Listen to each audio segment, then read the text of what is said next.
Welcome. In this video, I'll show you how to delete your Instagram account permanently. Alright, if you find this video helpful, please leave a like and subscribe to the channel for more such tutorials. The first step, just go ahead over to your profile right here at the bottom right. Tap on it. Now once done, tap on the three horizontal lines right here at the top right. If you can't find it, just tap on this arrow and tap away. There you have it. Just tap on it. Now go ahead and find Accounts Center. Tap. Now tap on Personal Details. Okay, just tap on it. Now in here, just tap on Accounts Ownership and Control. Tap. And here we have the activation or deletion. Okay, tap on it.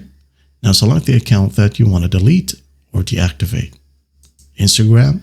Now in here, if you want to, you can just go ahead and deactivate your account. And it says here, deactivating your account is temporary. Okay, deleting right here, it will delete your account permanently. So if you want to, you can go ahead and read through this. If not, just go ahead and tap on the radio button. And then once done, just hit on continue and select a reason from here. Okay, and once done, hit on continue. And after this page, it will just need you to enter your password. And once that's done, once you entered your password, just hit on continue or delete button. And after that, you'll be logged out and you're good to go. That is it. That's how you delete your Instagram account permanently. But I hope this video helps and I'll see you in the next one.